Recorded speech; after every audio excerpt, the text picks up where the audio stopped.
Hey guys, and it's me, Adit, and my mum. Hello. And my cousin. Lona. And today we're going to have our second episode, and it's going to be about the famous balcony scene in Romeo and Juliet that most of you would know about.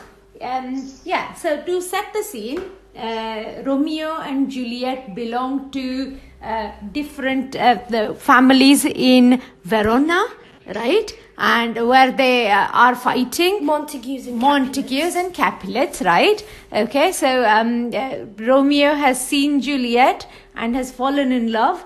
Juliet reciprocates, but I think the tension is in the fact that their families want to kill each other, right? Yeah, that's they're basically two evil families. Yes, exactly. Kind of, they each have like a grudge, prejudice against each other. Precisely. So in the particular scene, Romeo has come to Juliet's balcony to speak to her, right? And he's asking her.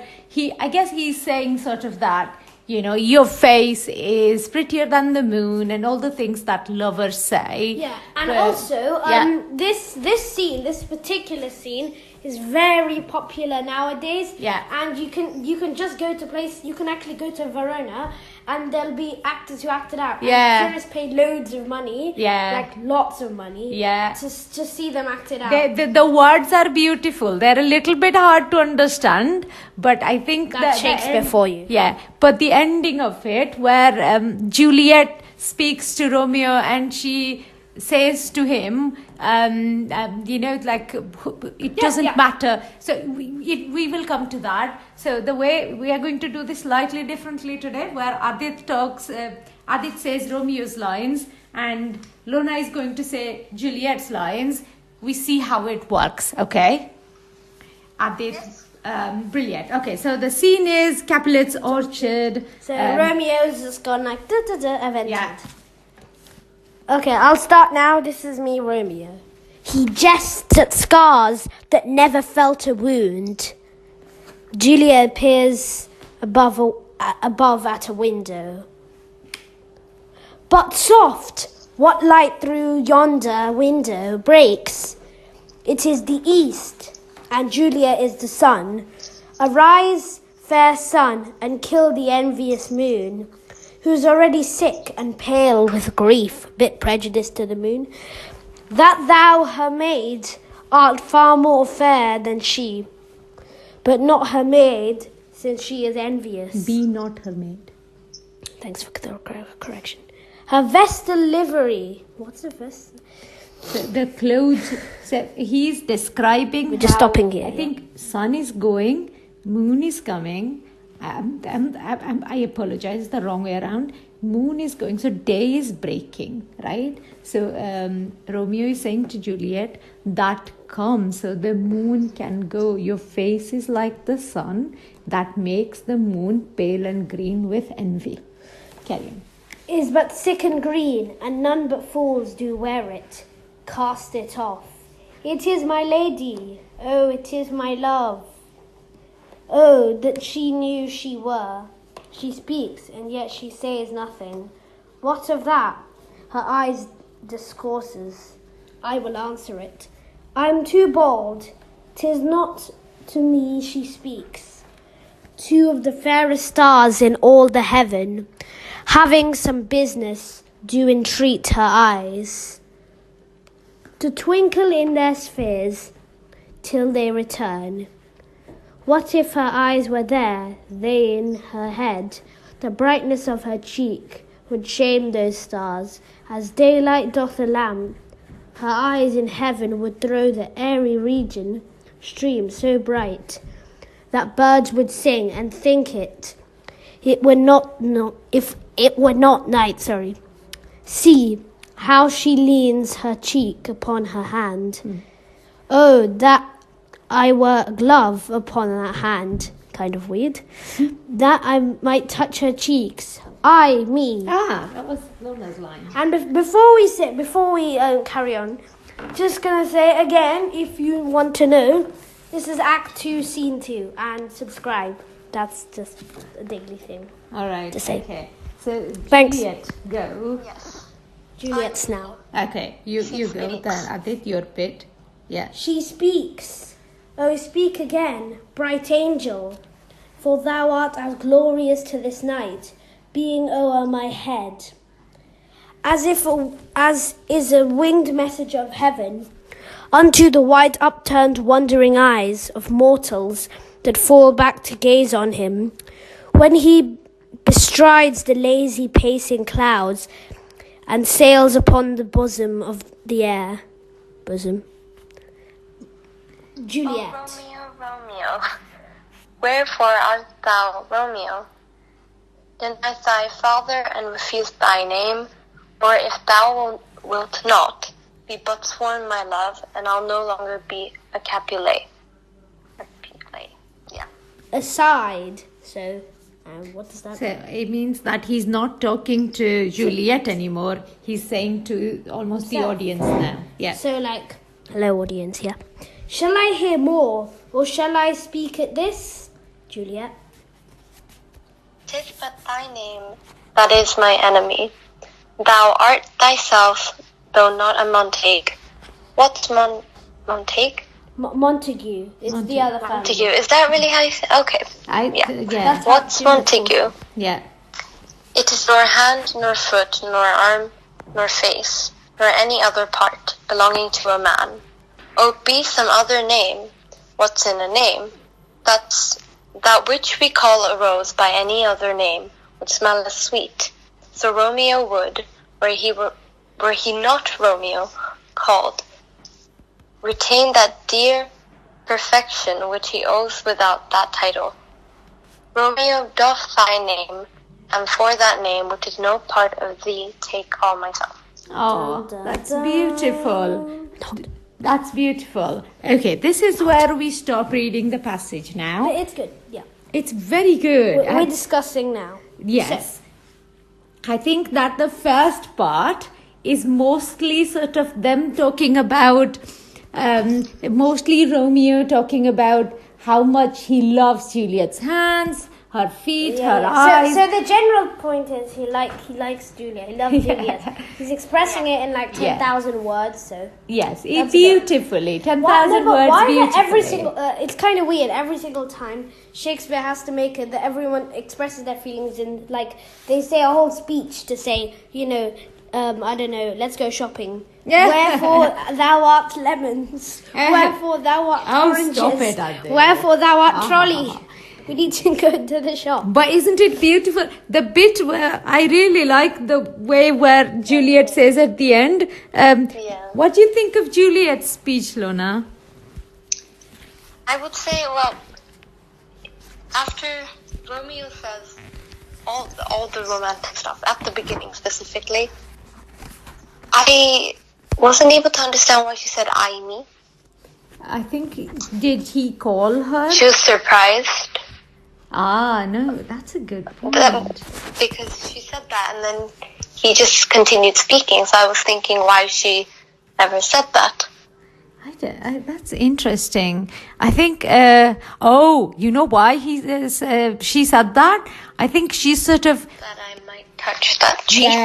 Yeah. I think she's a little bit, she loved that particularly. She was listening in until he sort of got cheeky and said, I want to touch your cheek, which I guess in Verona at that time was quite a, intimate thing to say. No, I don't know. I think that's the point. Could be. Yeah, could be. I'm not certain. But what did you think of the description of her vestral livery? I still don't get it. What's a vestral livery? I think it means that so vestral livery, I think, means that the clothes you wear that might be ceremonious. I think that is what that means. So the idea being that he has come to her window and he's saying that you look beautiful. Yes, So well, he said that in 10,000 words again. I thought that's the livery meant, the thick. do you I think think that's it? Let me Google that. I'm Googling it We're now. Googling it. Dun, dun, dun. Vestral. We have no brains. Well, I guess. I mean, Vestral liveries, no. Yeah, I guess it's Shakespeare language again. Typical. Okay. we go. Okay, Vestral livery. Yeah, the uniform worn by virgins. So it's what she's wearing. Yeah, Oh, okay, so it's like. yeah. It's what she's wearing. So That's fine. yeah, I think it. Vestral livery means virginal uniform. Yeah. Yeah. So again, in this context, I think it's worth mentioning that virgin just means new, fresh, untouched, unpolluted, that sort of thing, right? Yeah. Okay, brilliant. Vestal livery, we did that. There was something that I really liked. I was gonna, I think, Lona, did you talk about what Juliet says? How you felt about that? You mean the ending? Yeah. It's very, I think, to understand it, you really have to analyze it properly to actually fully understand it. But it is very beautiful when you do understand it. Yeah. And even when you don't, it sounds very beautiful. It sounds like... That is so right. Yeah. Because, sometimes I don't know what that means, but it still sounds beautiful. Yeah. And It sounds like some posh sort of Shakespeare language. It sounds like good. It does sound lovely. It's like, but you have to understand that this was ages ago. So, I mean, It's almost as if he invented his own language, which is specifically used for these sort of things. I know, it's oldie worldy language. I that's know, how. but still. Yeah, but Shakespeare did invent loads of different words, so that's fine. What about you, Adit? What did you think of Juliet's speech? So, Romeo and Juliet speech. So they were all like, you could tell that they loved each other, and you can see here like some really good words actually. Her eye discourses, and also... Oh, what do you think that means? Yeah, so I'm not exactly sure. This is going to come on to. So, she speaks, yet she says nothing. What of that? Her eye discourses. I will answer it. So, does that mean she's like indicating something with her eyes somehow? Yeah, I think Romeo feels that her eyes are speaking to him, and he can isn't that beautiful? Communicating through her eyes. That's delightful. Yeah, and it's like, oh, did you hear the simile there? So the brightness of her cheek would shame those stars as daylight doth a lamp. Yeah. Yeah, isn't that beautiful? Yeah. It's beautiful, and it's. I'm guessing the brightness of her cheek. Perhaps it's the enlightenment on her face. I'm guessing could be. Yeah, I really like that. Right. I think that yes, it was very good. Okay. I think I have not got anything else to add. Lona, did you have something else to add? Well, I just wanted to add that at the beginning, when Romeo starts his not explanation, but the long so-called speech, he says, "It is the east, and Juliet is the sun." Like when he's talking about the window. It's balcony, by the way. I thought it was window as well. Yeah. It's balcony, yeah. Yeah, like really? Yeah. Like, hey. Yeah. What light through yonder window breaks? Yeah. I just want to mention that if you think about it, it's a really beautiful line as well. Yeah, it is beautiful, isn't it? So, it is east and Juliet is the sun. Anything else to add? No? Okay. Well, How about you, Adit? I've said my part. Okay. No, so, just before we end it, what was the best part about this one? So this is episode 2. Let's see the best part. If you can comment on saying what the best part you thought was of the thing, of the speech, then you can be sure to. But let's find out between ourselves which part's the best. Well, I thought that the what is in a name, that bit that Juliet says, that really spoke to me. Yeah, and also that birds would sing and think it were not night. So like her beauty would make birds think that it was daylight. Is that what that means? Okay. Lona, what did you think? What was your favorite bit? I also like the ending a lot. Yeah, it is beautiful. Yeah. Brilliant. Romeo does sign name. Yeah. Oh, yes. Yeah. That's lovely. So, All right. that's the end of the episode, and see you guys later. Bye. Bye. Goodbye. Okie dokie.